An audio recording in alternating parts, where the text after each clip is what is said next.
20-year-old Michelle Rivera looked around the lobby of the glittering Las Palmas Hotel in Manila, the capital city of the Philippines.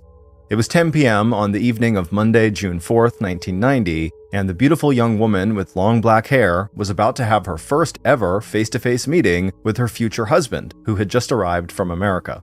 Looking up at her father, who was standing next to her, Michelle squeezed her dad's arm even tighter as she tried to control her excitement and also her nerves. If everything went well, and Michelle prayed that it would, then very soon she might be spending her honeymoon in one of the fancy suites somewhere inside this glamorous and expensive 23-story hotel. But all that depended on what happened over the next few hours. Michelle knew that her father, a carpenter from their tiny village located far away from this grand hotel, had serious doubts about how his daughter had met up with the man they were about to meet here in this lobby. But Michelle was sure that once her whole family got to know Jonathan Nice, it wouldn't matter that she and the successful scientist from North Carolina had met through what was basically a mail-order bride catalog. As Michelle had kept telling both her parents, in the 11 months since Jonathan had first seen Michelle's picture and answered her ad in the Lonely Hearts section of the Manila Times newspaper, the practical reasons they had for placing and responding to that ad had soon been replaced by genuine feelings of love and compatibility. And after almost 1 year of exchanging letters, cards, and gifts through the mail, the marriage proposal that Michelle had received from Jonathan just 4 months into their correspondence now seemed like the answer to both their prayers. For 34-year-old Jonathan, the long-distance courtship had offered the once-divorced and socially awkward scientist the chance to find a wife without really leaving his lab or taking valuable time away from his current research. That research focused on finding a revolutionary cure for asthma, a lung disease that causes episodes of wheezing and breathlessness. And when Jonathan's Filipino coworker had shown Jonathan Michelle's picture in the Manila Times, right away, Jonathan was struck by her youth and beauty. And as soon as Michelle answered Jonathan's first few letters, Jonathan was sure he had found the person he was looking for. A gorgeous partner who was willing to give him a family, be a stay-at-home mom, and focus her attention exclusively on caring for him and their kids. For Michelle, the educational, financial, and cultural roadblocks she had faced ever since graduating from high school had eventually convinced her that marrying a successful American might be her best bet for moving up in the world. So far, her attempts to make that happen on her own had failed. At the age of 16, armed with an outstanding academic record, Michelle had left the Rivera family's bamboo house perched on stilts over the water to attend the National College of Business Administration in the bustling and exciting city of Quezon, 6 hours to the south. But less than 1 year later, Michelle's father could no longer afford the tuition. And so, at the age of 17, Michelle set aside her dream of a professional career and found employment in a city closer to her hometown. Living with her aunt, Michelle would spend the next few years working at a dress shop near the U.S. Naval Base in Subic Bay. The American servicemen and women and their families who lived on and near the base seemed rich compared to the average Filipino. And it wasn't long before Michelle had joined hundreds of other young Filipino women in dreaming of finding an American husband who might take her to the United States. And one way to make that connection was to sign on with Manila's pen pal agencies that promised to find Michelle new male friends in America. And by the time Michelle and Jonathan had begun their correspondence, Michelle, who had very little experience in the world, was captivated by the life she imagined she would have with Jonathan. Her one concern, the fact that he was 12 years older than she was, had evaporated when Jonathan had sent her a picture of himself that showed a tall, fit, and handsome man with thick blonde hair, blue eyes, and a warm smile. He looked every part the former athlete who had played basketball back in college, and who had taken very good care of himself ever since. Michelle had spent the past year looking at that photograph, and she had no doubt that in addition to the emotional connection she and Jonathan had made in exchanging heartfelt letters with each other, as soon as they actually laid eyes on each other, they would feel an instant physical attraction too. Now, Michelle could feel her heart beat faster every time the elevator stopped in the lobby. But when the man Michelle had been waiting for finally did step out of that elevator, Michelle did not recognize him, at least not right away. It wasn't until Jonathan Nice caught sight of Michelle and her father and walked quickly over to where they were standing that Michelle realized with a shock that the flushed, overweight, and balding middle-aged man standing right in front of her must be her future husband. 14 years later, on a snowy day in mid-January 2004, Michelle Rivera Nice was standing alone in the state-of-the-art gym that her husband Jonathan had built for her inside of their million-dollar home in the pricey rural community of Titusville, New Jersey. Looking out one of the windows at the beautifully landscaped lawn, Michelle thought about the real cost of hiring Ostrich Nursery just over 3 years ago to plant the snow-covered trees that were now large enough to shade the 3-acre property. Michelle could still remember the first time she met the head of the Ostrich Nursery landscaping crew, Miguel de Jesus, the stocky and strong 34-year-old Puerto Rican who went by the nickname Enyo. He had knocked on the door of the Nice's 21-room, 3-story colonial-style house to give Michelle a summary and bill for the work that his crew had done so far. Michelle could also remember the instant attraction that she and Enyo felt for one another. But it would be another 9 months before Michelle and Enyo actually began the physical affair that had cost so much more than the $50,000 Jonathan had given his wife to get those trees planted. Michelle had not planned or expected to cheat on her husband Jonathan. In fact, until the last few years leading up to her meeting with Enyo, Michelle had thought overall her marriage had been pretty solid. Once Michelle had gotten over the shock she had felt when she first saw Jonathan in the lobby of the Las Palmas Hotel, she had still decided to go forward with their marriage. The real Jonathan may have looked older and less attractive than the picture he had sent her, but in the 7 days they had spent together after he arrived in the Philippines, Michelle believed that their feelings for one another were still the same. And after getting to know Jonathan and seeing how much he obviously adored their beautiful 20-year-old daughter, Michelle's parents had given the couple their blessing. And on Monday, June 11th, 1990, about 1 year after Jonathan had answered Michelle's Lonely Hearts ad in the Manila Times newspaper, Jonathan and Michelle, looking radiant in a beautiful white gown Jonathan had bought for her, were married at a civil service in Michelle's hometown of Orion. After that, in the 7 months that it took Michelle to get the visa that would allow her to join Jonathan in the United States, Jonathan not only set up a generous bank account for Michelle, he also took a second job so he could send regular checks to Michelle's entire family. Jonathan had also come up with a cover story that he and Michelle would tell his family and colleagues when Michelle did appear by Jonathan's side at East Carolina University in the town of Greenville, where Jonathan was a professor. To avoid the embarrassment of Michelle being seen as a mail-order bride, the couple would explain that they had met and married in Hawaii while Jonathan had been away at a conference. And a little over 9 months to the day from Michelle's arrival stateside in April of 1991, the marriage between Michelle and Jonathan delivered on the promise they'd made each other to have a family together. In January 1992, the couple welcomed their first child, and 22 months after that, they welcomed their second son. And 6 years after that, they welcomed their third and final child, a daughter named Samantha. By then, local gossip over Michelle's youth and sudden appearance had died down, and she had been warmly accepted by Jonathan's friends and family. Jonathan had also delivered on the promise he'd made to Michelle that marriage to him would mean a life of financial comfort and stability, not only for Michelle, but for her family back in the Philippines. And by the end of 1998, a little over 9 years since their marriage, all of Jonathan's hard work and long hours at the lab catapulted the couple from the ranks of the financially comfortable into the ranks of the truly wealthy.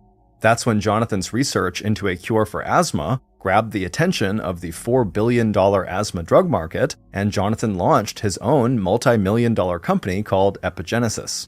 2 years later, by early 2000, the family had moved from their apartment in Greenville, North Carolina, to their huge house here at No. 1 Keithwood Court. But for Michelle, there had been a dark side to her husband's success. With each passing year of their marriage, Michelle had really begun to notice that Jonathan was becoming a more and more possessive and controlling partner. He had gone from being proud of being seen in public with his attractive young wife to feeling jealous when any other man so much as looked at her. After Michelle had joined a local gym and become interested in a career as a personal trainer, Jonathan had responded by building a gym inside their home, so Michelle, dressed in form-fitting clothes, would no longer have any reason to leave the house if she wanted to work out. And when Michelle went back to the Philippines to visit her family for the first time in 9 years, Jonathan had refused to let her take their children with her to see their grandparents, aunts, uncles, and cousins. The landscaping project had been another one of Jonathan's efforts to control Michelle's growing restlessness, and also the loneliness and isolation she was feeling, because Jonathan was now spending so many long days working at Epigenesis. Jonathan had given her that $50,000 and told her to do whatever she wanted to make the property outside their house as beautiful as all the new furnishings had made the inside of their house. By the time Michelle picked up the phone and called Ostrich Landscaping, Michelle had also begun to suspect that despite their lavish lifestyle, Jonathan's company, Epigenesis, might not be doing as well as Jonathan kept saying it was. Despite his constant work and travel, investors were starting to lose confidence not only in the drug that Jonathan was developing, but also in Jonathan's performance as CEO of Epigenesis. Not to mention the fact that Jonathan had started drinking heavily. But even though these stresses and strains on their marriage had caused friction between Michelle and Jonathan, it wasn't until Michelle discovered what she thought of as a huge betrayal of trust that the nicest marriage really started to fall apart. That betrayal of trust was a lie that Jonathan had told her right at the beginning of their relationship. Because back in 1989, not only did Jonathan send Michelle a picture of himself that had been taken when he was much younger, he had also lied to Michelle when he told her he was just 34 years old. In fact, when Jonathan answered Michelle's ad in the Manila Times, he was not just 14 years older than his 20-year-old bride-to-be, he was actually 40, making him twice as old as Michelle, whose biggest concern about their relationship had been their age difference. And when Jonathan had filed all the paperwork required to make their marriage legal in both the United States as well as in the Philippines, Jonathan had also falsified his age. Having seen that doctored paperwork, it never occurred to Michelle to question Jonathan's age until more than a decade later when she and Jonathan's mother were talking about an upcoming birthday. When Michelle commented on Jonathan's age, her mother-in-law looked surprised and then dropped the bombshell that would turn what remained of Michelle's love for her husband into anger and resentment. In May of 2002, Jonathan would not be turning 44, he would be turning 52. To Jonathan, that lie he had told so many years ago might have seemed unimportant once he and Michelle had fallen in love and gotten married, but to Michelle, finding out about it 12 years later felt like a perfectly timed blow that would break open all the cracks in their marriage. When Michelle, aged 32, first met the handsome gardener, Enyo, the two of them talked together over coffee. After that landscaping project was finished, Michelle and Enyo, who had a common-law wife and 3 kids, exchanged phone numbers and talked by phone. But it wasn't until a few months after Michelle had found out that her husband had lied to her about how old he was that Michelle made the step from having an emotional affair with a man whose life was even more complicated than her own to having a sexual affair. Now, 2 years after Michelle's first meeting with Enyo in a seedy pay-by-the-hour motel room the next town over from Titusville, the Nice's stable and prosperous marriage and life was going down the drain. 1 year after the affair started, Jonathan, who had been suspicious about Michelle's sudden and frequent absences from the house, had checked her cell phone and discovered that his young wife was cheating on him.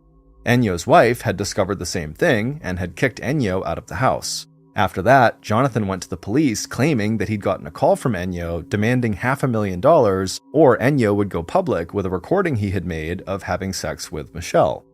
Even though police couldn't prove Jonathan's claim, the investigation had turned the couple's lives upside down.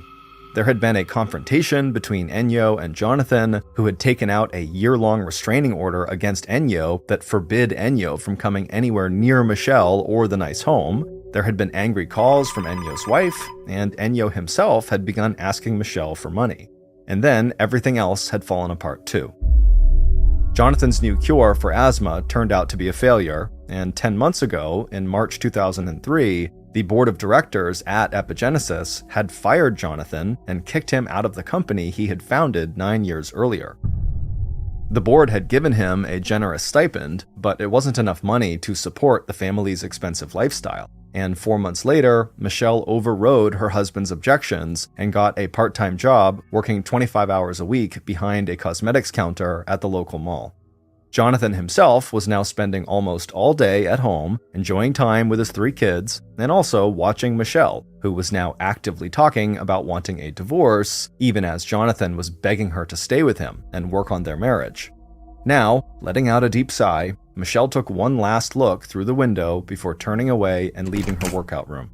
The snow that had fallen the night before had been enough for area schools to close for the day, but Michelle knew that the mall was still open despite the weather.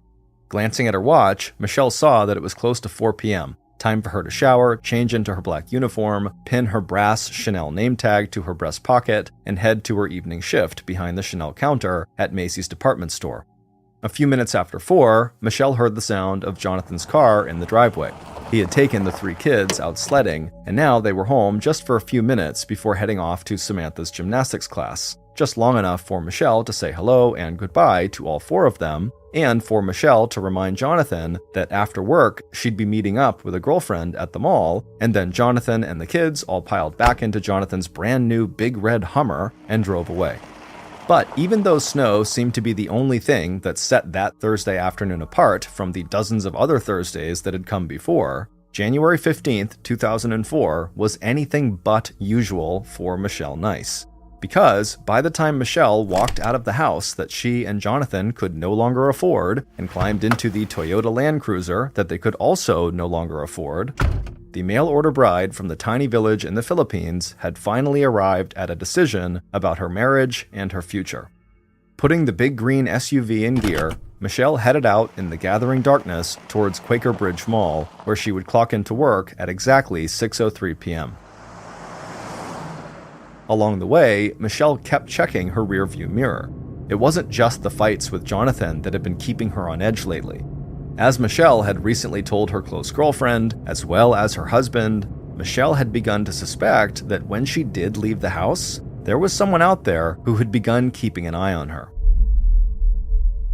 It wasn't until the maintenance crew from the local gas and electric company saw the dark green Toyota for the second time, still sitting with its front wheels partly submerged in Jacobs Creek, its engine still running, that they decided to stop.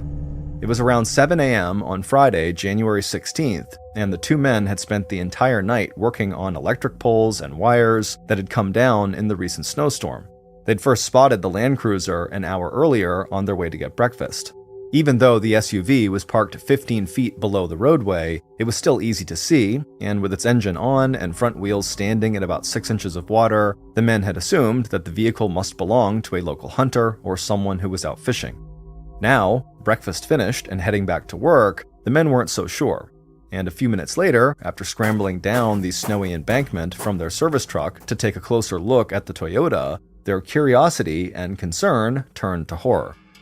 It wasn't just the frozen blood smeared on the outside of the vehicle and staining the snow next to the driver's side door. It was what the men saw when they looked through the driver's side car window that caused them to stumble backward and grab for their phones.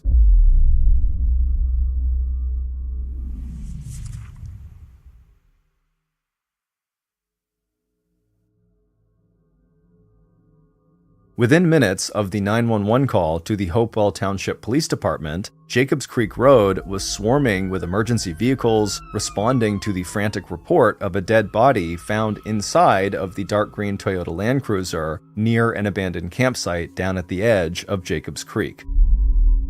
By the time Detective Daniel McEwen had arrived on the scene an hour later, the area was roped off with red accident tape, and medics had confirmed that the person inside the vehicle was in fact dead. Meanwhile, after finding out the license plate numbers, police also discovered that the car was registered to Jonathan and Michelle Nice, a wealthy couple who lived at No. 1 Keithwood Court, half a mile away. But as Detective McEwen climbed out of his parked car and slid down the slope to the accident scene, he had already recognized the dark green Toyota Land Cruiser. And when he looked inside the open driver's side door, the 40-year-old investigator could also instantly confirm the identity of the woman whose battered, bloody, and frozen body lay slumped over the center console. Because it was Detective McEwen who had handled the investigation 6 months earlier into Jonathan's claim that Michelle's lover, the gardener Enyo, had tried to extort $500,000 from the wealthy founder of the drug company Epigenesis. Now, as the detective looked at the mangled body of Michelle Rivera Nice, his first thought, hasn't this family been through enough?, was immediately followed by the realization that what he was looking at was not the result of a tragic car accident. Despite the red accident tape that was strung up around the vehicle, when the detective stepped back and looked around, he took in 3 key details that all pointed to a much darker and more disturbing cause of death. First, there was a set of footprints made by someone wearing large work boots that led away from the passenger side of the car and back up the embankment to Jacobs Creek Road. There was no sign of damage to the vehicle that would have been consistent with the driver losing control of the car and plunging down the 15-foot embankment or colliding with another vehicle. And then there was the position and condition of Michelle's body. The driver's seat where she sat, all 5 foot 2 inches of her, was pushed so far back from the steering wheel and floor pedals that it would have been impossible for her feet to reach the brake or accelerator. As for her injuries, it looked like Michelle's wounds were the result of blunt force trauma, not the result of a car crash. If Detective McEwen was right, it was possible that Michelle had actually been attacked somewhere else and then driven by her murderer here to this secondary crime scene where the murderer tried to make it appear that Michelle had been killed in a car accident. Even before investigators from the New Jersey State Police Major Crimes Unit arrived on the scene at 10:30 p.m. that Friday night to coordinate the investigation, Detective McEwen's past experience with the Nice family had made him the obvious choice for lead detective on this case within the local Hopewell Township Police Department. Operating now on the possibility that what they were looking at was a homicide and not an accident, the Hopewell Township Police had already switched gears into investigation mode. As soon as officers had informed Jonathan Nice that his wife had been in a car accident, they would have enough information from her husband about Michelle and where she had been the night before that they could start interviewing Michelle's friends and acquaintances, as well as her co-workers at the Quaker Bridge Mall, including the woman that Michelle had said she had plans to meet up with after her shift at the Macy's Chanel counter. But for Detective McEwen, who knew that the first 48 hours of a murder investigation were critical because that was when the most people were assigned to the case and also when there was the most publicity that might generate leads, his plan was to focus on the people who he already knew had intense and troubled connections with Michelle Nice. And at the top of that list was her husband, Jonathan. Although Detective McEwen had never been able to prove Jonathan's claim that he was the victim of an extortion scheme, Detective McEwen had learned a lot about the Nice family when he dug into that allegation 6 months earlier, back in July of 2003. At that time, Michelle had admitted to the detective that her husband was right when he'd accused her of having an affair with Miguel Enyo de Jesus, one of the crew leaders from the Ostrich Nursery.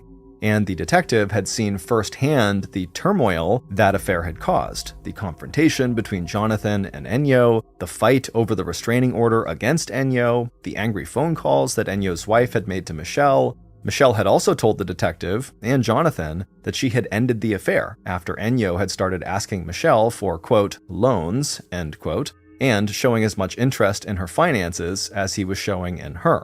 So, while crime scene techs continued to photograph and collect evidence at Jacobs Creek, and local officers fanned out to interview the Nice's neighbors, Detective McEwen and his partner hopped into their unmarked police car and headed out to No. 1 Keithwood Court to get a formal statement from Michelle's husband. And by 11:15 a.m., Jonathan, distraught and haggard, was ushered into the Hopewell police station and seated behind the desk that was right across from the desk where Detective McEwen and his partner sat. Jonathan had been told about Michelle's death before the investigators arrived. Dazed and confused, he had agreed to have a police officer stay at his home with his 3 kids so he could leave immediately with investigators. According to Jonathan, the last time he had seen Michelle was at 4 p.m. on Thursday afternoon when he had brought their 3 kids home from sledding for a few minutes before heading right back out to gymnastics. When they'd left the house, Michelle was getting ready for work, and she had told Jonathan that after her shift ended at 8 p.m., she was going to meet up with a girlfriend. After the kids ate dinner, Jonathan made a call to Michelle that went straight through to voicemail, and he and the children all left a message saying goodnight, and then all 4 of them, Jonathan and his 3 kids, watched a movie together and fell asleep in Jonathan's bed. Jonathan told police it was about midnight when he woke up again and realized that Michelle was still not home. When he dialed her number, his call went straight to voicemail again. With a meaningful look at Detective McEwen, Jonathan explained that despite Michelle's earlier claim that she had ended her affair with Enyo, Jonathan suspected she was still cheating on him. So even though it was unusual for Michelle to stay out this late, Jonathan wasn't surprised. He assumed she must be with one of her lovers, which would also explain why she still was not home that morning. So instead of trying to find Michelle, Jonathan only stayed up long enough to take an anti-anxiety medication prescribed by his doctor, hoping just to calm himself down. Not only could the three nice children, aged 12, 10, and 5, confirm that their dad was at the house with them last night, and that they all slept together in Jonathan's bed, Jonathan also told the detectives that if Michelle had died under suspicious circumstances, the person they should be talking with was Enyo. And here, the research scientist reminded Detective McEwen about Enyo's extortion demand the previous summer for $500,000. Before getting a ride home from the police station, Jonathan also told police that lately, Michelle had begun complaining that she was being followed when she was out in town, maybe by Enyo or one of the gardener's friends, his wife, or maybe another family member. Rubbing at his shadowed eyes, Jonathan said that he wished now that he had taken her concern more seriously. And by midday Saturday, Detective McEwen and every other officer assigned to the Michelle Nice investigation were also feeling a new sense of urgency, because the medical examiner's report, issued at 4 p.m. on the 17th, had confirmed that Michelle Nice had been murdered, and that the cause of death had been a savage beating.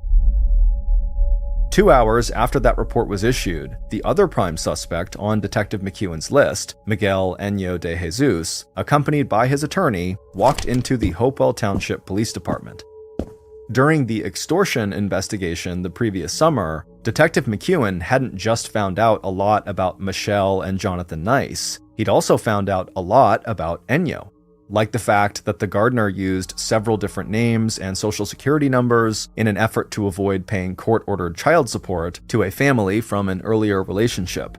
The detective had used those various aliases to finally track Enyo down at an apartment he was sharing in Cranberry, New Jersey with his common-law wife, Patricia, 40 minutes east of where the Nice family lived.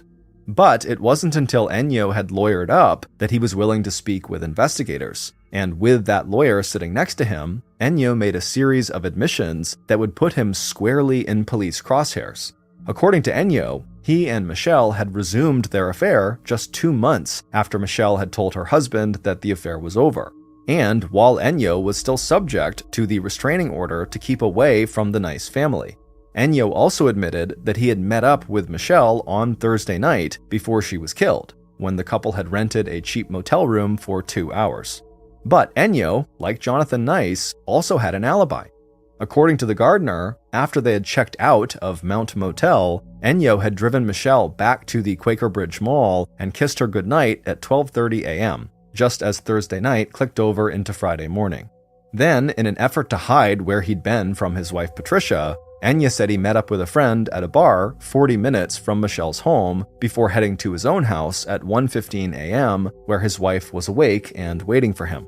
But even as officers prepared to test every minute of Enyo's alibi, the investigation into Michelle's death was about to go in a whole new direction, because Detective McEwen had found himself circling back to a comment that Michelle's husband had made almost 2 days earlier. The detective did not know it at the time, but that comment would end up being the key to solving Michelle's brutal murder. And by Sunday, January 18th, just 72 hours after Hopewell Township Police had received the 911 call reporting the discovery of her body down at Jacobs Creek, investigators had identified and were preparing to arrest Michelle's murderer. Based on what police discovered when they followed up on Jonathan's offhand remark to Detective McEwen about Michelle's last day alive, here is a reconstruction of what really happened on the night that Michelle was killed. By the time Michelle had dragged her suitcase out of her house and into the attached garage of No. 1 Keithwood Court, it was after 1 a.m. in the very early morning of Friday, January 16th, and Michelle had said everything she needed to say to her killer. She had made her decision. It was just like she had told her closest friends. She was tired of the arguments, the guilt, and the demands. Still dressed in her black work outfit with the Chanel name tag pinned to her blouse, Michelle slipped off her shoes so she would make as little noise as possible. She could only hope that her children had not heard anything that had happened during the last 30 minutes since she'd arrived home from the Quaker Bridge Mall. Looking at the bulging suitcase, Michelle realized that getting it into the back seat of the Land Cruiser would take time that she didn't have. Better to leave it, so now, moving quickly, she stepped up to the driver's side of the car, opened that door, and climbed in behind the wheel. The garage was dark, except for the interior car light. The garage door was closed, and the overhead lights were not on. But before Michelle had time to close the driver's side door and turn on the car engine, her killer had suddenly stepped forward out of the gloom. And the nightmare that would later be detailed in the medical examiner's autopsy report was about to begin. Reaching in through the open car door, Michelle's killer grabbed her arm. Squeezing hard enough to leave a fingerprint pattern of bruises, the killer dragged the 100-pound woman out of the seat and threw her onto the floor. As Michelle tried to scramble back to her feet, the killer reached behind her and pulled a baseball bat from a nearby utility shelf. As Michelle turned to get away, her killer wound up and swung the bat with all their might, hitting Michelle squarely in the back of her skull. Falling to the floor of the garage, Michelle's head struck the running board of the Land Cruiser, leaving a dark splash of blood that dripped down onto the ground. Even though the medical examiner would later determine that the strike from the baseball bat had fractured Michelle's skull from the top of her eye socket to the base of her neck, at that point, the mother of three still gathered herself for a fight, trying to cover her face with her hands before turning over and dragging herself back to her feet. But Michelle, barefoot now except for her stockings, only made it a few steps towards the door before sliding in her own blood. As she started to go down onto her hands and knees, the killer came up on her from behind, and grabbing her shoulders, the killer immediately began to slam Michelle's face and head into the concrete floor of the garage again and again, only stopping after hearing what they later described as a sickening thud of smashed bone and cartilage. According to the medical examiner, Michelle's attempt to fight off her attacker had left her with cuts and bruises on her hands, wrists, and lips. The beating had not only cracked her skull, it had also caused significant internal organ damage, as well as bruising and injuries on her arms, hips, and elbows. But as Michelle's murderer slowly stood up, breathing hard and looking around the dim interior of the garage, the medical examiner would later estimate that it may have taken as much as 10 minutes before Michelle finally choked to death on her own blood.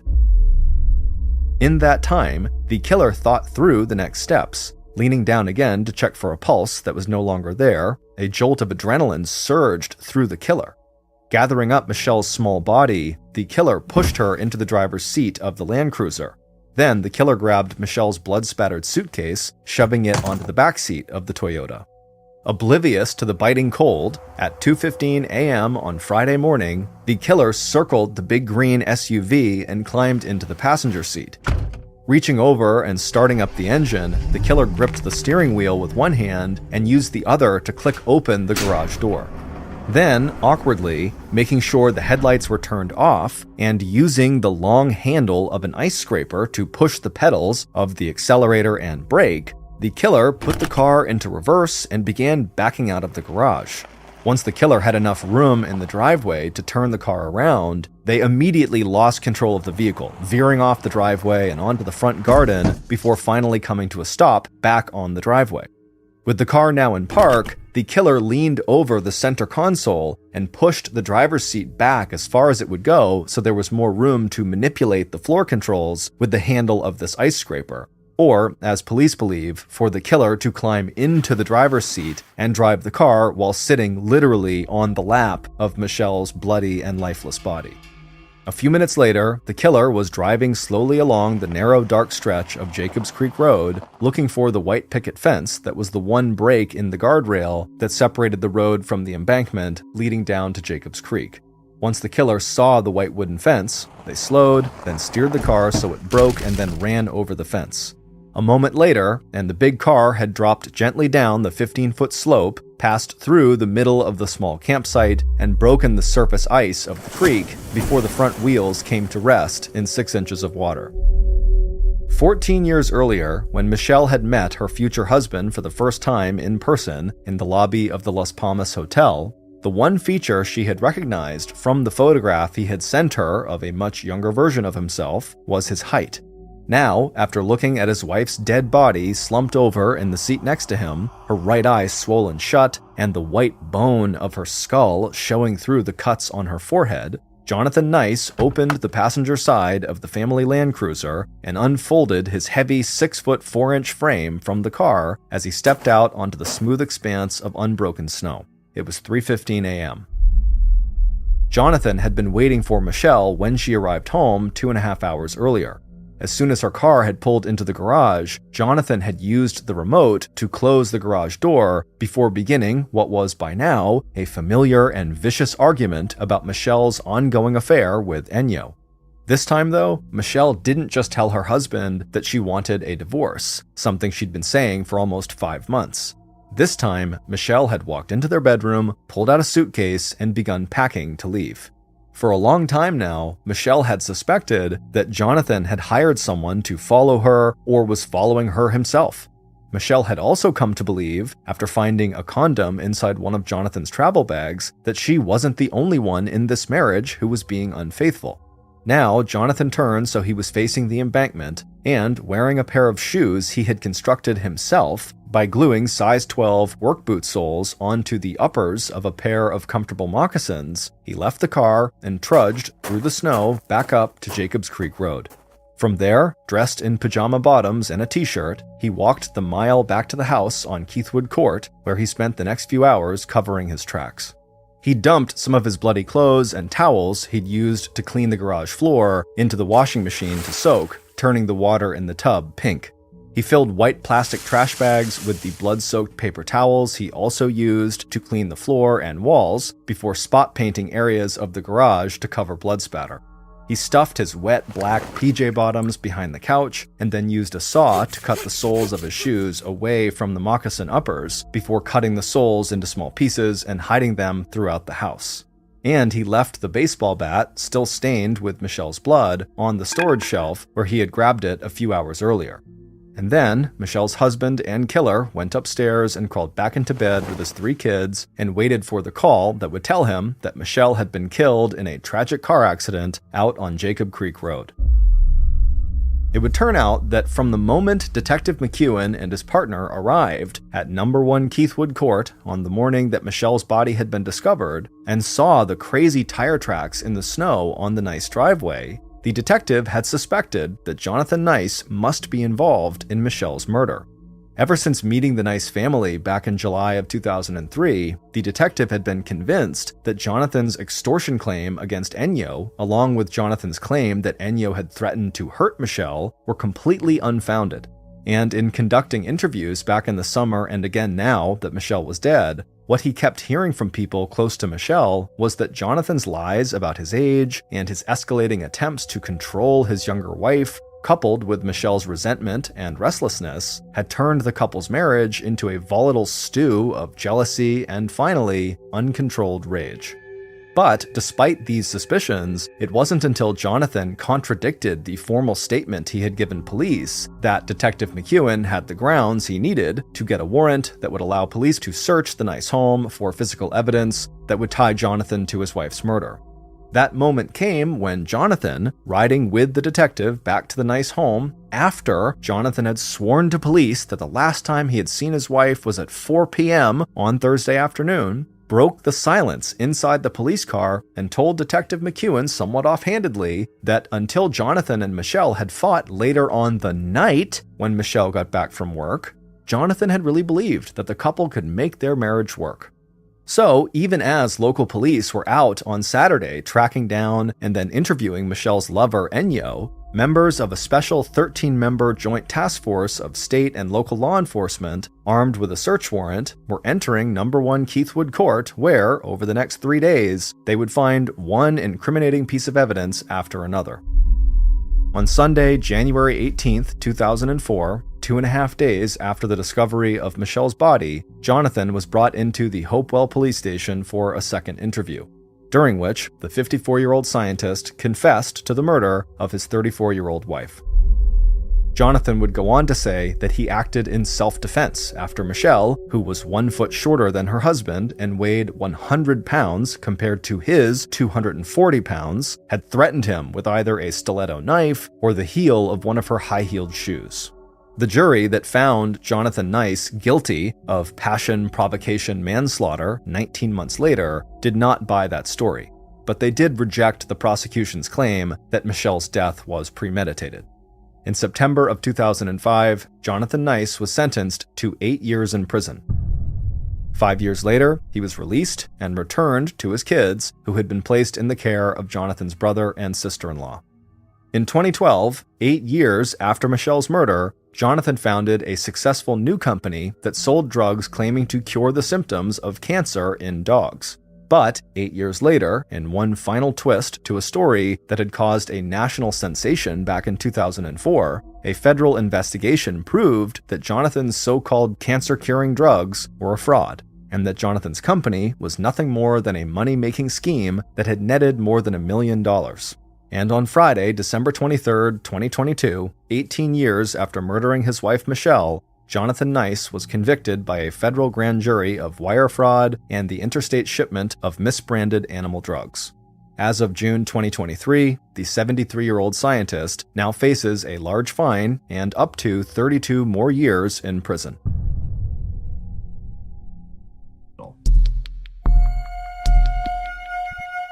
In 2017, 71-year-old Bernard Gore was a retiree living in Tasmania, which is an island state of Australia. In January of that year, he and his wife of 50 years, Angela, decided to go visit their daughter who lived in Sydney, Australia. Now, they made this trip with some regularity, and they developed a sort of routine for every time they visited. They would land in Sydney, and then the first day they would spend it entirely with their daughter at her house. And then the next day, Angela would get up early, and she would head out into town and do some shopping on her own. And then sometime in the afternoon, Bernard would head out, and he would meet up with her for lunch at a very popular spot. It was called the Westfield Center Mall, and they had an amazing food court. So on January 5th of that year, Bernard and Angela, they land in Sydney, and like they always did, they went straight to their daughter's house and they spent the day with her. And then early the next morning, Angela got up and she headed out to do her shopping. And before she left, she confirmed with her husband that they would meet up for lunch at Westfield Center Mall. Now, as it happened, that day, Angela actually chose to do her shopping at Westfield Center Mall. And so she was there around lunchtime when she was supposed to meet Bernard. And so when she looked at her watch and she realized it was time to meet him, she just simply stepped out of the shop she was in and headed over to the food court. And when she got there, she found their meeting spot. It was in front of one of their favorite restaurants. And she sat down and then she scanned around looking for her husband. But inside of this busy food court, she couldn't see him. And so she looked at her watch again and she realized she was a couple of minutes early. And so she grabbed a menu and she began looking for what she was going to order while she waited for him to show up. But 15 minutes would go by and Bernard would not show up. And so now he was late. And so Angela, at this point, she pulls her phone out and she tries calling her husband, but he didn't answer. However, that was kind of common for Bernard, so not necessarily a red flag. Angela would continue to try calling her husband for the next several minutes, and each time he would not answer. And so eventually Angela just gets frustrated and she's thinking to herself, maybe he just got sidetracked and he's walking around the mall somewhere, because Bernard was known for being a big window shopper. And as soon as Angela thought that, she was like, that's got to be it. And it was so frustrating for her that he had just totally blown off their lunch date. And so she stands up, she abandons her table, she's totally annoyed, and she heads out into the main shopping area to go find her husband. And so she's walking along, looking in each of the windows, expecting to see her husband. And at the same time, she's looking over her shoulder back towards the food court to see if maybe Bernard had shown up. But after 30 minutes of wandering around kind of right near the food court and not seeing him anywhere, Angela thinks to herself, you know what? I bet he thought we were supposed to meet at our daughter's house first. And so he probably hasn't even left the house yet. I bet he's just there waiting for me.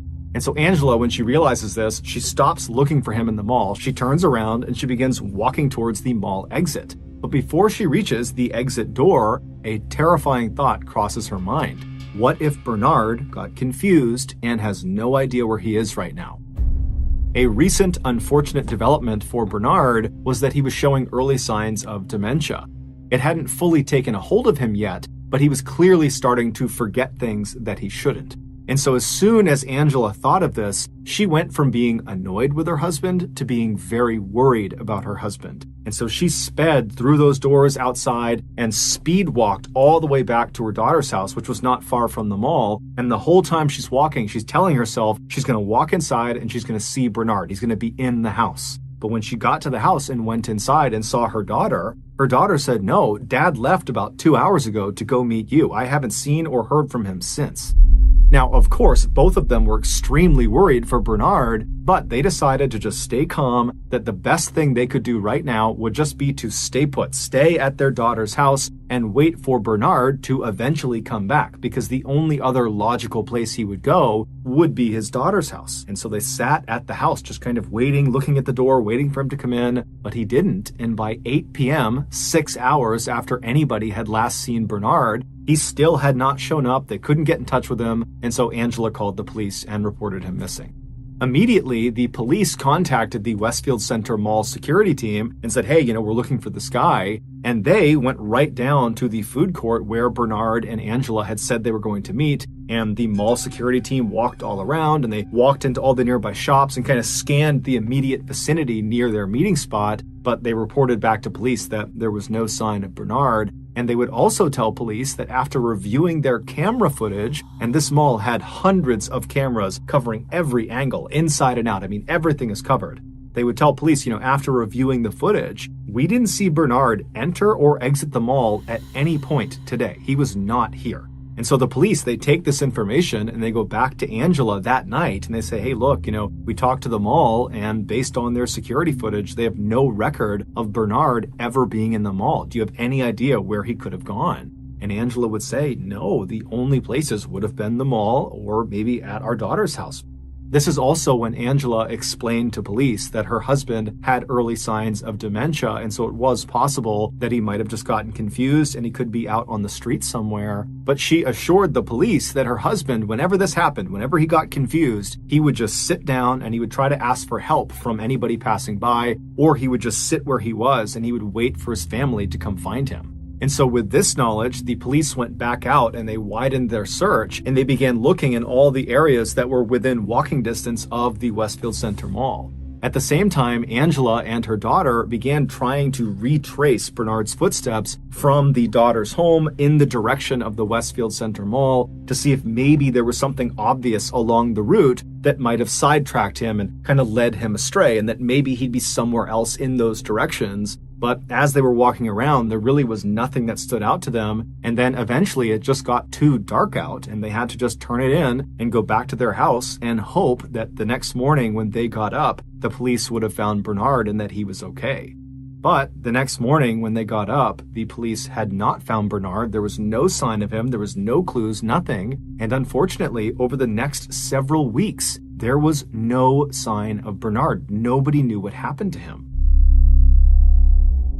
On January 27th, so 3 weeks after Bernard had gone missing, a maintenance worker at the Westfield Center Mall was walking down the staff-only passageway. It was basically like this tunnel with no windows, all concrete. They kind of looped around the outside of the mall to help workers get to and from certain locations in the building. He's walking down this passageway when he looks down this one hallway that was very rarely used, and he sees at the end of it, barely lit up from the lights inside, there looks to be some equipment kind of propped up against the wall. And he's thinking to himself, there's no reason someone would leave their equipment at the end of this very rarely used hallway. It didn't make any sense. And so he decided to walk down and see whose equipment it was. And so he's making his way down and he's getting closer and closer and he still can't quite figure out what it is. The lighting's not great, but when he gets close enough to see what it is, he stops where he is, he turns around and he runs back down the hallway. He finds the nearest exit, he goes outside and he calls the police.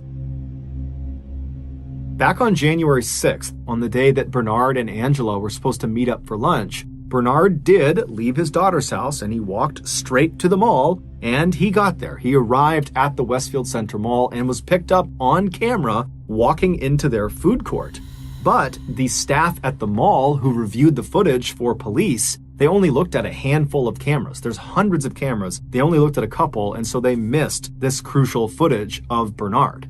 And what the footage would have shown them was Bernard making his way into the food court ahead of Angela. Angela's nowhere to be found. And Bernard, instead of sitting down at their meeting spot in front of this restaurant, Bernard suddenly looks like he's confused, and he turns and he walks to this emergency exit door. He presses it in, he steps inside, and the door shuts behind him. Now, the Westfield Center Mall is not your average mall.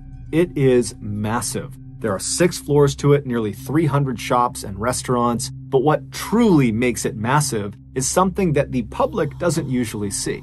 And that is, behind staff-only doors and emergency exit doors like the one Bernard had just gone through, are nearly 8 miles of windowless concrete narrow stairwells and tunnels that loop all around the outside of the building. And once Bernard had gone through that emergency exit door and that door had shut and locked behind him, the only way for him to return to the food court and meet his wife would be if he completely exited the mall and looped all the way back around.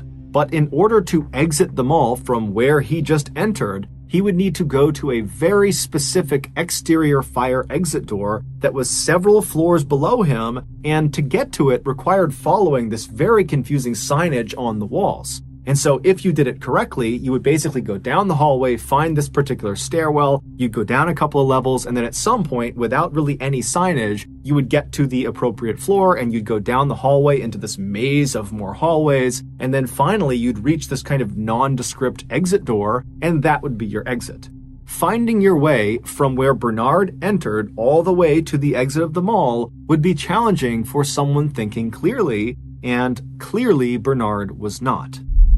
Bernard was confused and likely really didn't understand where he was or what he was doing or why he was there, and so he did not follow these directions. Instead, he just began wandering down the hallway, and he would have immediately passed the one stairwell that would have very circuitously brought him down but out of the building. He passed that stairwell, and he just kept on walking, and eventually he walked into this staff-only area, which was even more confusing because there was no signs telling him where to go, and virtually every door he encountered would have been locked. And so as Bernard wandered through this concrete maze and got more and more mixed up and confused, he most likely began yelling out for help. But his sound could not have penetrated the walls, which means the only people who could have heard his cries would have been people inside the hallway with him. And unfortunately, this section of tunnels that Bernard had found himself in was rarely, if ever, used by any of the staff. And to make matters worse, the mall security guards were supposed to come in and do regular checks of all these 8 miles of tunnels and stairwells, specifically to see if people got lost in them.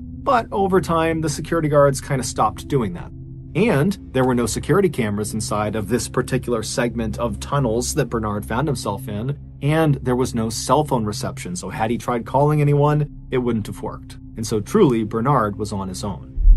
And so after several hours or days of Bernard aimlessly wandering around this maze, hitting dead end after dead end and reaching locked door after locked door, Bernard at some point turned a corner and looked down at the end of a hallway, and he saw there was a chair up against the side of the wall. And like he was programmed to do anytime he got confused, he rushed over to it and he sat down and he began waiting for a passerby to help him or his family to find him. But unfortunately, help never came, and he would eventually pass away on that chair. On January 27th, that maintenance worker, he discovered Bernard's body. Following his death, the Westfield Center Mall came out and said they made drastic changes to their security system and how they track people while they're on their property.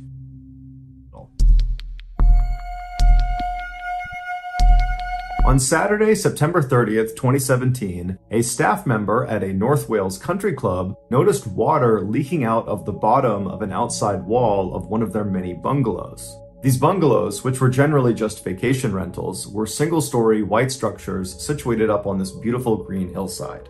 The staff member, after seeing this leak, they just turn around and go back to the front office and they tell their boss about it, and then shortly after, 2 maintenance workers were sent out to check on this leak. And so these 2 workers, they go over to this bungalow and they knock on the front door. But after a while, when no one comes to the door, they pull out their master key and they begin to turn the lock. And as they do that, they yell out just in case, hey, we're here just to check on a leak. We have to come in. It's a potential emergency. And so they open up the door, they swing it open, and no one comes to the door. It's still silent. And they're looking into this property. And what they see is on the left, from their perspective, is a kitchen. And on their right is a living room. It was basically one big room that had been designated for two distinct functions. And so they yelled out again into this bungalow, hey, we're coming inside. We're just checking on this leak. And then they just walked straight across past the living room and past the kitchen to the back of this property where they reached a door. And this door led into a bedroom and this door was shut. And so just as a precaution, they knocked on the bedroom door, but nobody came to the door again. So they opened up the bedroom door and they looked into this room. And on the right side of the room, tucked up against the right wall, were two twin beds where the head of each bed was tucked up against the wall. And then in the middle of the room, at the base of these two beds, was a pile of unopened luggage. And so to the two maintenance workers, this told them that someone clearly was staying in this bungalow. Either they had just arrived or they were getting ready to leave, but apparently they were not there right now. And so the workers walked around the luggage and around the two beds. So they walked on the left side of the room all the way to the back where there was another closed door and it went into the bathroom. And based on where the leak had been coming out of the structure, they believed it would be coming from this particular bathroom. And so again, they get up to this door and they knock on it because, they want to make sure no one's in there, but there's more silence. And so they open up the bathroom and right away they see water all over the bathroom floor. But as they scan around the bathroom, they look at the sink, they look at the shower, the toilet, none of them are overflowing or running. So it was not any of the usual suspects that had caused this leak. However, there was one other area in the bathroom that could have caused a water leak, and that was the airing cupboard. An airing cupboard is typically where you keep a hot water heater. It's basically like a walk-in closet where the majority of the space is taken up by this heater. And also generally people put in shelves in front of the heater to store their linens and towels and that sort of thing.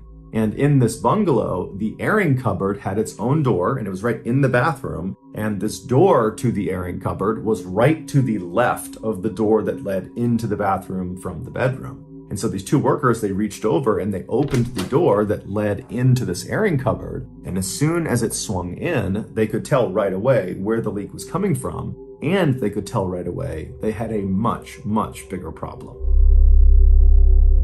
7 days earlier, 60-year-old former policewoman Mary Isherwood arrived at the North Wales Country Club.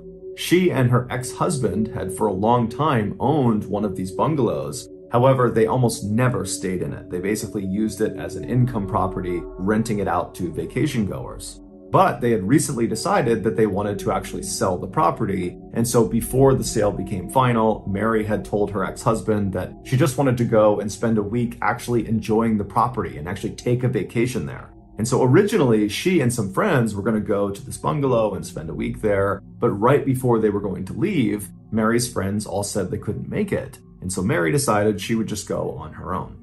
And so Mary arrives at this country club. It's late at night when she gets there. She gets to the bungalow. She puts her luggage down in her bedroom. And then instead of just kind of getting settled in and going to sleep, she decides she's going to go exercise.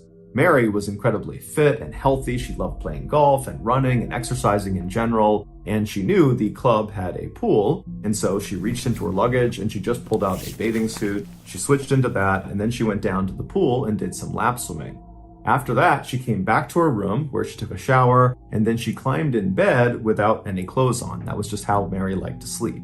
And then at some point in the middle of the night, Mary woke up to go use the bathroom. And so she hopped out of her twin bed. She walked around to the door that led into the bathroom. She went inside, she did her business. And then afterwards, as she was attempting to go back into her bedroom, she accidentally grabbed the door handle of the airing cupboard, which was right to the left of the door leading back to her bedroom. She opened it up, it swung inward. She stepped into the airing cupboard, which was totally pitch black. And as she walked in, she might have bumped into the shelves or realized, this was the wrong turn. But as soon as this happened, the door behind her had actually shut. And so she's inside of this tiny airing cupboard, realizing, okay, this is not where I need to go. I've made a silly mistake. She turned around to grab the door handle to open the airing cupboard back up again. But when she grabbed the knob, it disintegrated in her hands. It broke into multiple parts and fell to the ground. Now, this space she is in is pitch black. She has no way of knowing which parts go where for this doorknob. And so by touch, she reached down and she grabbed all these pieces and she probably tried to put them together and put it back on this door to try to get it open, but she just couldn't do it. And so eventually, Mary would have realized this is a pretty serious situation. She was staying at this bungalow by herself and she was not expected to check out for another week. So no one was going to be checking on her. And without this doorknob, she could not open this closet door. It was a hard wooden door. The locking mechanism was solid. There was just no way to open it without this doorknob. And so Mary began banging on the door and screaming out for help. But her bungalow was not actually connected to any other structures. It was a standalone. And so her voice did not carry very far. And the banging sounds she was making, those also did not carry very far. And so no one heard her. And so after several hours, she's just standing in this closet, probably thinking to herself, how in the world did I get myself in this position? But after the initial shock of this totally bizarre situation she was in had worn off, she decided to act.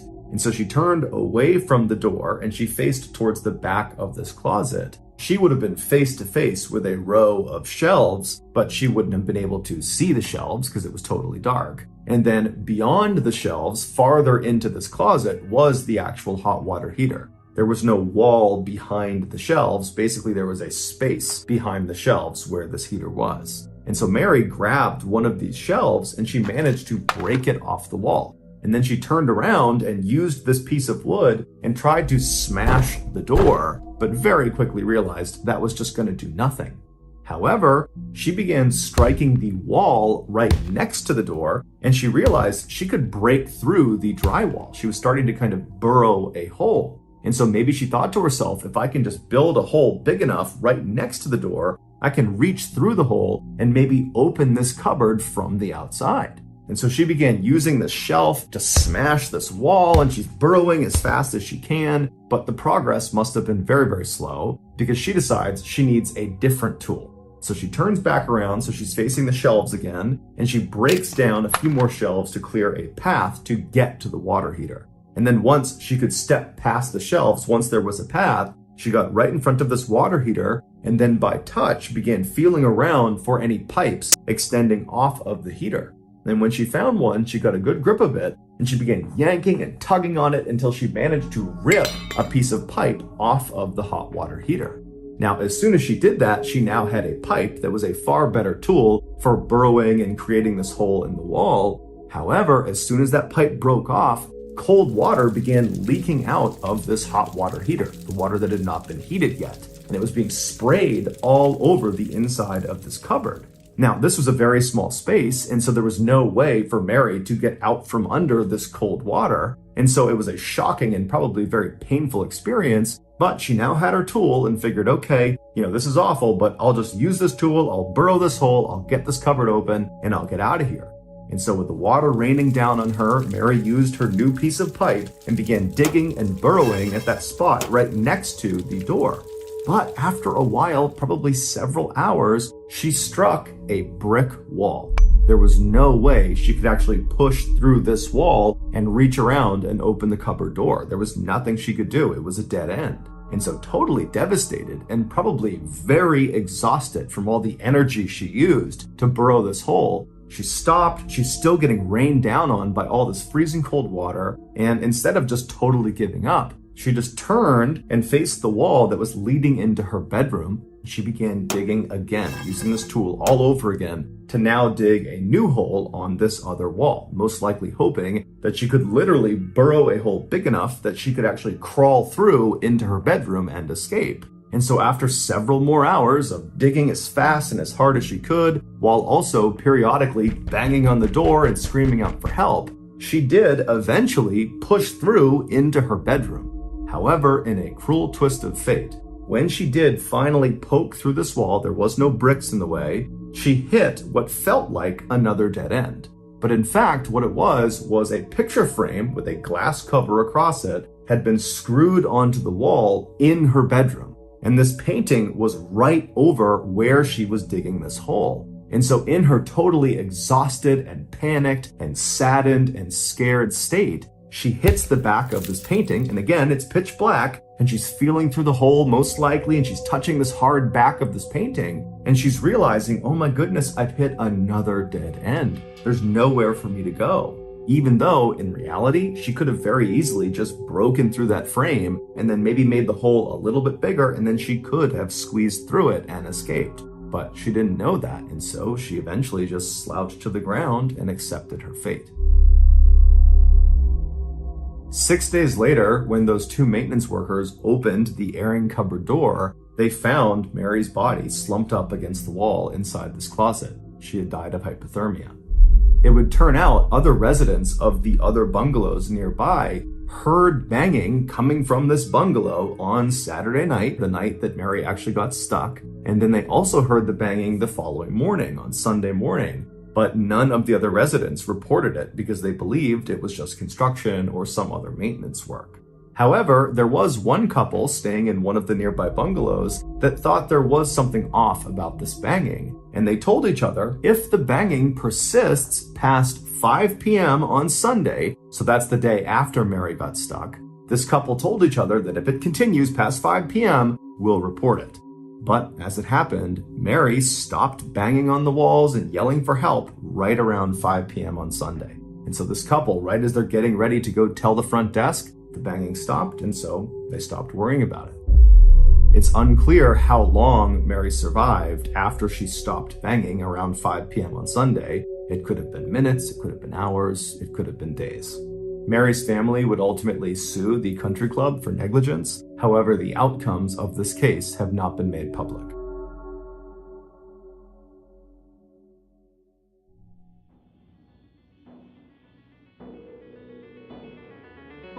Thank you for listening to the MrBallen podcast. If you enjoyed today's story, be sure to check out our YouTube channel, just called MrBallen, where we have hundreds more stories just like this one, many of which are only available on YouTube. So that's going to do it. I really appreciate your support. Until next time, see ya.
Today's video is sponsored by NordVPN. Now, I know what you're thinking. This is probably just another ad for cheap cigarettes for my pet dolphin. But no, it's not. Don't worry. This ad is for all my good, honest, hardworking people that just want to kick back and relax and purchase a high-quality rabid turtle to send to the like button without being interrupted by disgusting pesky pop-up ads. If you're living this pop-up nightmare right now, then today is your lucky day because NordVPN exists. A VPN, or virtual private network, is a service that keeps you safe when you browse the internet, and NordVPN is the brand name in the VPN space. Not only will NordVPN ensure that all your data remains behind their wall of next-generation encryption, but also, most importantly, through their latest feature, Threat Protection, they will automatically block all those disgusting pop-up ads that have been destroying your opportunity to buy a quality rab turret. NordVPN's Threat Protection will also protect you from malicious sites, trackers, and downloads. So, you can either go waste your money on any of the hundreds of so-called deals out there for cheap dolphin cigarettes, as if that exists, or you can be a big dog, sign up for NordVPN, and buy an infinite number of quality rab turts without interruption. Talk about a no-brainer. Currently, the best deal for NordVPN is through my YouTube offer. Right now, NordVPN is offering viewers an exclusive 2-year plan at a huge discount, plus an additional month free when you go to nordvpn.com/MrBallen. And it's risk-free with Nord's 30-day money-back guarantee. Again, that's nordvpn.com/MrBallen, or click the link in the description below. Okay, back to the story.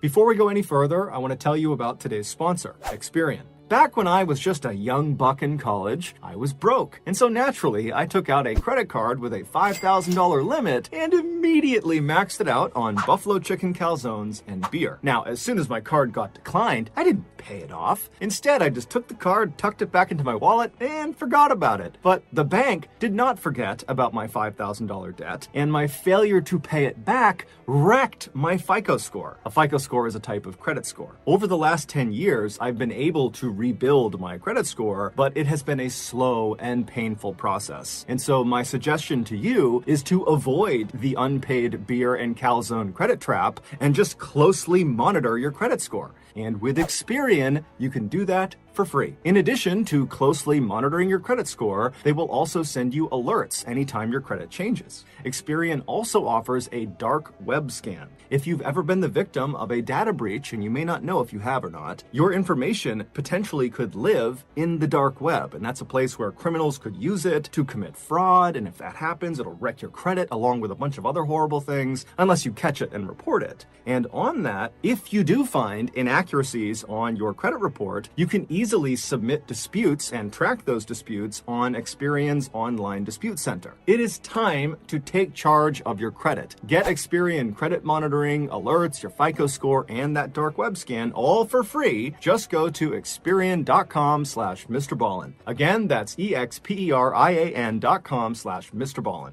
Okay, back to the story.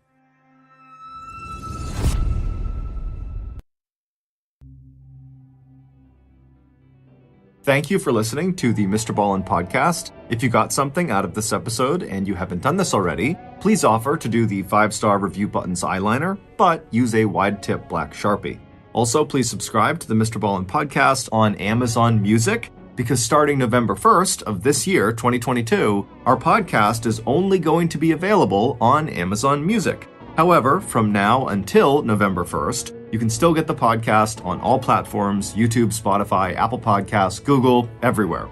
This podcast airs every Monday and Thursday morning, but in the meantime, you can always watch one of the hundreds of stories we have posted on our YouTube channel, which is just called MrBallen. We now have a registered 501c3 charitable organization called the MrBallen Foundation that makes it as easy as possible for you to join me, my family, and my team in supporting those whose lives have been most impacted by violent and heinous crimes. Monthly donors to the MrBallen Foundation Honor Them Society will receive free gifts and exclusive invites to special live events. But the real reward is helping to create a new ending to the story for victims of violent crime. Go to MrBallen.Foundation and click Get Involved to join the Honor Them Society today. If you want to get in touch with me, please follow me on any major social media platform and then send me a direct message. My username is just @MrBallen, and I really do read the majority of my DMs. Lastly, we have some really cool merchandise, so head on over to shopmrballen.com to have a look. So that's going to do it. I really appreciate your support. Until next time, see ya.